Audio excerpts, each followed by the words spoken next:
Проект индикативного плана социально-экономического развития Республики Абхазия на 2020 год основан на фактических показателях предприятий и организаций за 2018 год и первый квартал 2019 года. Основные аспекты документа на заседании осветил министр экономики Адгур Ардзинба.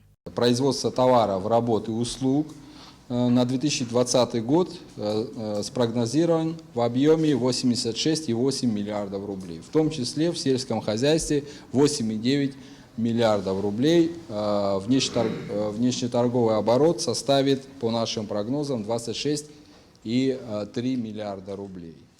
Совокупный объем прибыли по всем отраслям экономики на 2020 год спрогнозирован в сумме 3,8 миллиарда рублей. Если взять наибольшую долю от совокупного объема, приходится на торговлю 69, то есть 61%.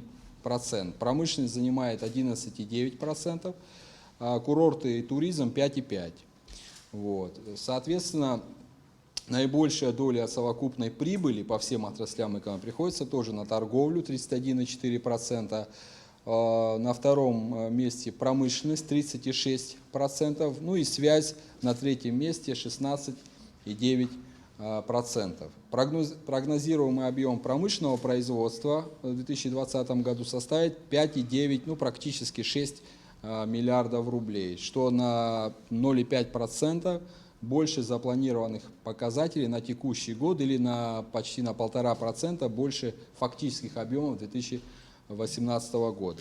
Проект индикативного плана на 2020 год был единогласно принят участниками заседания. Члены правительства также одобрили проект протокола к соглашению между Российской Федерацией и Республикой Абхазия о повышении заработной платы основным категориям работников государственных учреждений. На 2020 год предполагается финансирование Российской Федерации в объеме более 1 миллиарда рублей. Целевые показатели на 2019 год, допустим, по категории педагогические работники образовательных учреждений общего образования составляют 12 827 рублей, то на 2020 год этот целевой показатель достигнет 16 947 рублей. Также можно еще и отметить врачей, чтобы не перечислять все категории.